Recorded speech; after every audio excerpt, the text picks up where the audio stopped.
In this lesson, we're going to talk about protecting power.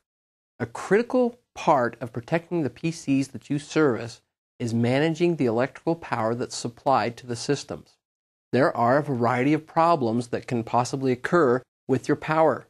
For instance, you could have a power surge. That's a really bad problem. That's where instead of getting 110 or 120 volts, you might get a spike of who knows how many volts coming down the line. Doesn't happen very often, but it can, especially if there's a lightning storm. You can also have power dips. Sometimes everything's going along, you're getting 110, 115 volts out of the wall socket, and all of a sudden it just, for whatever reason, drops down to 80 or 60 volts. You can also have a brownout or a blackout. Now, unlike a dip, which is just a temporary aberration where all of a sudden the power just went down for a second, with a brownout, there's too much demand on the electrical grid. There's not enough power to go around to everybody who wants to use it. In the case of a blackout, something has happened along the way. Either a short has happened, or a tree has knocked down a power line. Something has happened that's caused the power to go off. Now, all of these can be real problems for your PCs, because what happens if you lose power? The whole system goes down, right? And if that happens, you risk losing valuable data. And this can be a real serious problem. For most organizations, their most valuable asset isn't necessarily their buildings or their parking lots or anything like that. It's the data that they store, their information. That's what makes businesses run today. You need to protect that information at all costs. Having the power go out can cause real problems. I'll tell you experience I've had with my own server. Server was running, everything was great. About 4 o'clock in the afternoon, the power went down. I thought, okay, no problem. The server went off, the workstation went off, didn't have a backup power supply. Thought, no problem, this has happened before. I'll just wait until the power comes back on and go back to work. So I waited. It took about 45 minutes. Power came back on, turned everything on, and guess what had happened? A surge or something had come through the line right before the blackout, and my hard drive was mangled. The partitions on the hard drive were gone. All of my important information was toast. I had a backup, but the backup was almost 24 hours old. Everything that I had done that day was lost, and that was a very painful thing. You need to protect your systems from this kind of situation because it will happen to you. It's not a matter of if it'll happen, it's a matter of when. Now, most folks understand the importance of surge protection. Most people plug their PC systems into what are called surge protectors or power strips. This is good. This is not a bad thing. They're designed to capture and filter out power surges that come down the line by either conditioning the power or by just having a circuit breaker that trips off and saying, oh, bad power, shut everything off. These are good. However, they only protect you against surges. They don't protect you against power dips, brownouts, or blackouts.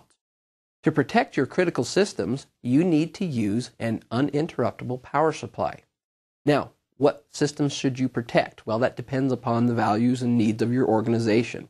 For some organizations, all the PCs need to be protected. All the data on all the workstations and all the servers, everything needs to be protected. So they will implement a UPS on everything.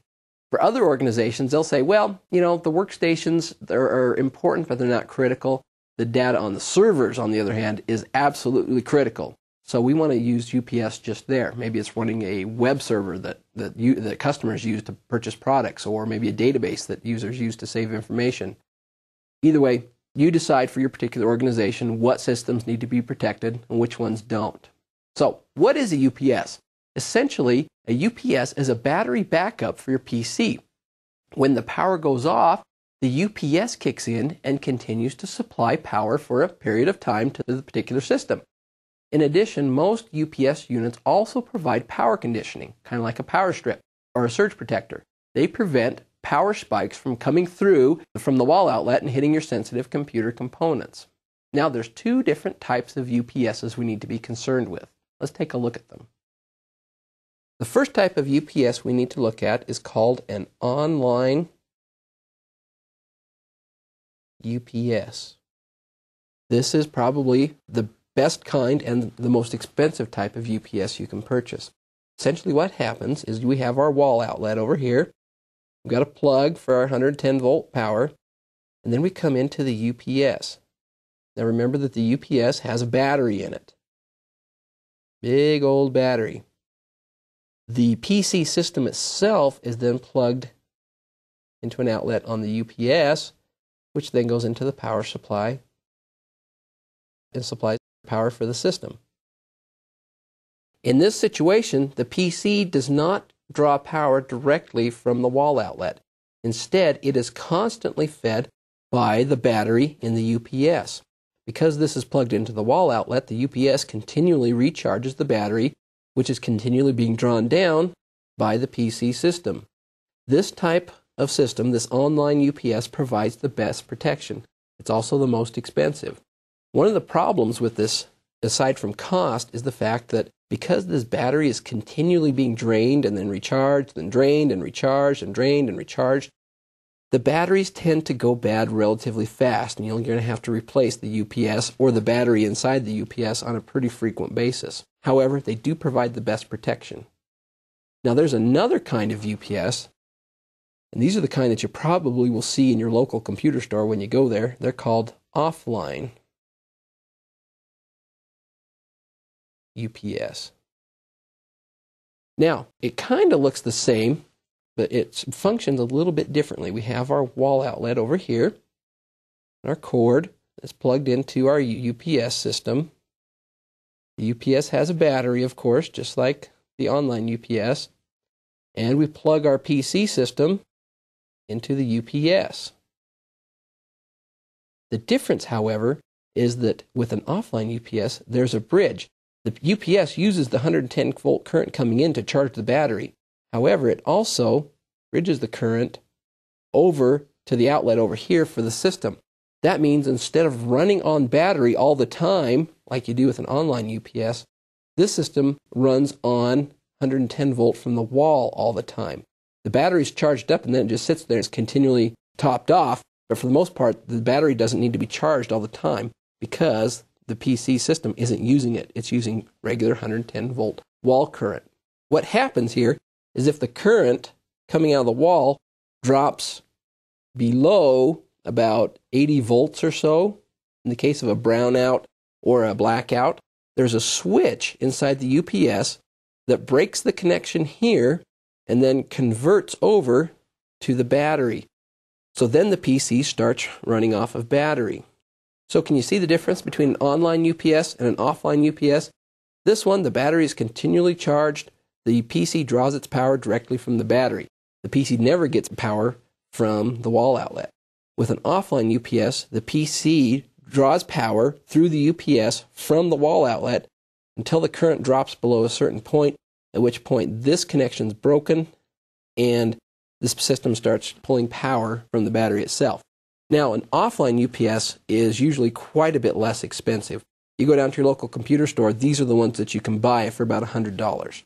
In addition, because you're not continually draining and recharging the batteries in an offline UPS tend to last a lot longer than the batteries in an online UPS. However, an offline UPS has one distinct disadvantage, and it's a pretty critical one, and that is the fact that when this power drops below 80 volts and this switching takes over from the wall current to the battery, there is a tiny millisecond delay.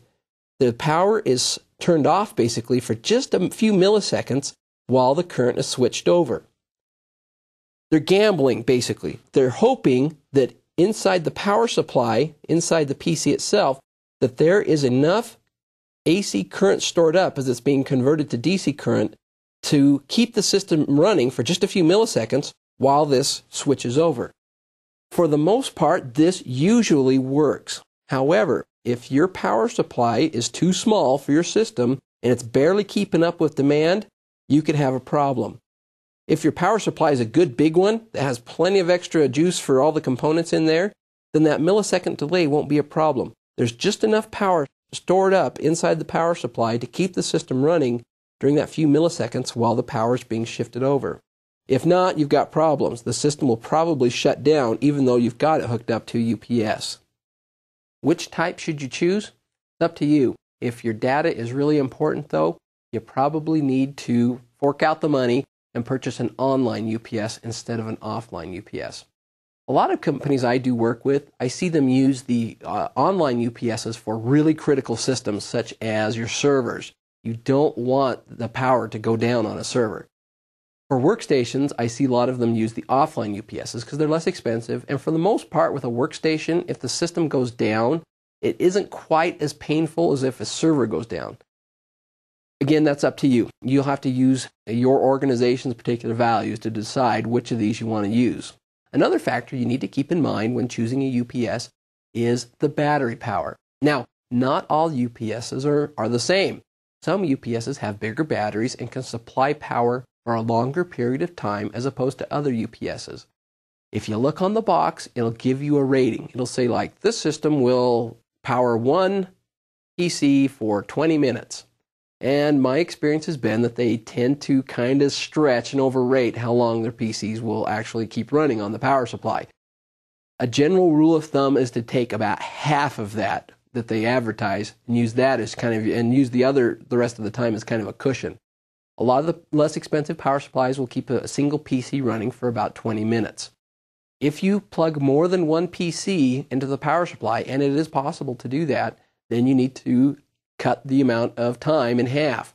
I've used a power supply before that was rated for 10 minutes for a single PC. I put 2 PCs on it, and it actually only lasted about 2 or 3 minutes with 2 PCs running. So just keep those factors in mind as you choose a UPS. Be sure you get one that will provide the power you need, such as an offline or online, and that will provide that power long enough. Now, with that in mind, let's take a look at how we configure a UPS system.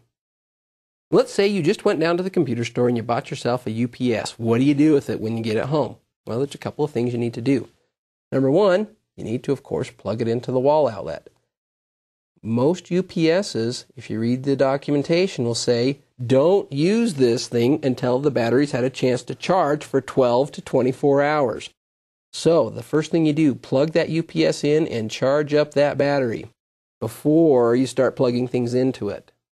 The next thing you need to do, when this battery is fully charged, is plug the system you're protecting into one of the outlets on the UPS. And here's another thing you need to watch for. Many UPSs will have 3 or 4 or 5 or 6 or 7 different outlets on them. However, watch carefully because not all of them will be protected with UPS power. I've seen many that have maybe 2 outlets that are protected by UPS power. The rest, there might be 7 or 8 of them, are just conditioned power, meaning it's basically acting like a surge protector or a power strip.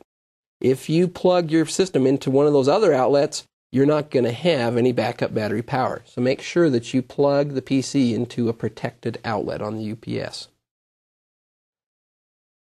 Based on what type of UPS you buy, you have a certain amount of time. If the power goes off, it will keep the system running. What happens if you can't get back to that PC to shut it down before this battery runs out? You've got a problem because you basically just had another power outage. You're hoping that the power will come back on before the UPS runs out of juice. And the chances of that happening, or who knows? Sometimes it'll happen, sometimes it won't. What you need to do is to configure the UPS to work with your PC system such that if the power goes out over here, that the system will automatically shut down after a certain period of time, protecting your data. For some systems, you're going to want to make sure that that system gets shut down cleanly before you lose all the power in the battery. To do that, we take a second cable. It's usually a USB or an older power supplies. It's a serial cable. And we connect the UPS to the PC system. Then on the PC system, we load drivers that are able to communicate with the UPS. Then, when the UPS loses power over here, something happens. We've had a tree go down and bust down the power lines, and we lost power. The UPS can then send a signal through the USB or serial cable to the PC system to the drivers running on the PC, and then the system can respond in whatever way you choose to configure. For instance, if the power goes out, you may say, wait 10 minutes and then shut down. Or if the power goes out, immediately shut down the system cleanly. However you want to configure it. Most of the UPSs come with some kind of software application that's used to configure the behavior of the system in the case of a power outage. I've often heard it said that the day you decide to purchase a UPS is the day after you've had a power outage and lost a whole bunch of data. Do yourself a favor and implement a UPS before the power goes out. In this lesson, we talked about the role and function of a UPS in a PC system. We talked about how a UPS can provide a temporary source of power in the event of a power outage. We talked about the different types of UPSs. We talked about an online and an offline UPS. We also talked about how you choose a UPS, the factors to consider, whether it's online or offline, how much time will it provide in the event of a power outage. And then we talked about how to configure a UPS system such that your PC will either remain running or automatically shut down in the event of a power loss.